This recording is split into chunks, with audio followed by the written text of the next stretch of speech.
Raila Odinga is holding a whistle. The whistle that Raila Odinga is holding is a whistle that means a lot of trouble to the government. It is also the same whistle that means a lot of opportunity for expression, especially to Kenyans who are suffering under the huge cross of the high cost of living. At the same time, this whistle means to Azimio supporters the end of life, or what it might call uh, very intimidating. Also, the same goes to business people who are established. They feel very unsafe, especially when we have masses of people who are willing to damage property and life in a bid to satisfy themselves. So this is a whistle that means many things, and the whistle itself is just the proclamation, or rather the order from the Azimio chief for Kenyans to get into mass action mode once again. We have realized that Raila Odinga has a certain sway and political power because he is the one that said the stopped the mandamanos, and they stopped, and when he says they come back, it's all obvious they will come back. The problem is that the mandamano always have some collateral damage or effects. We find some people losing their lives, some businesses being destroyed, and also some people getting into police cells and being locked up. These are some of the consequences that have to be paid.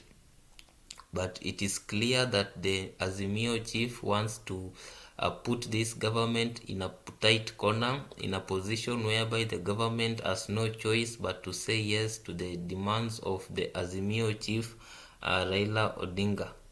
Kenyans have shown support and love for Raila Odinga, and it is obvious that once the Ramadan festivals are over and the Azimio chief orders his supporters back into the streets, it is exactly that will take place in the country. So this is some very worrisome situation considering the country's economic status at the moment. Raila Odinga has vowed to teach Ruto and Gachagua the lectures on politics and also on how to play political games.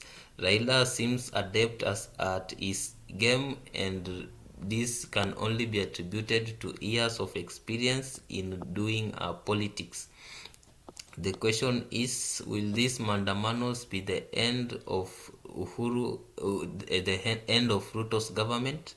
Because it seems that the country is facing pressures from all direction and challenges from each conceivable direction, ranging from the bandits in the northeastern part of the country that have reached a point whereby civilians are saying they rather submit to bandits who can protect them than pay taxes to a government that has clearly failed to stop the bandits.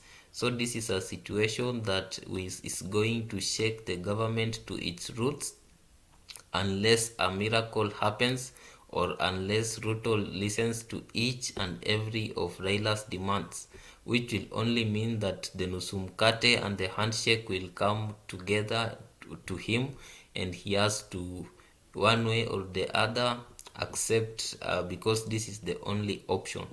Some philosophers say that if you refuse something from the beginning and you don't want it at all, it is only a question of time before this thing comes to you in ways that you did not anticipate. Ruto refused handshake from the beginning, but this handshake is following him everywhere that he goes.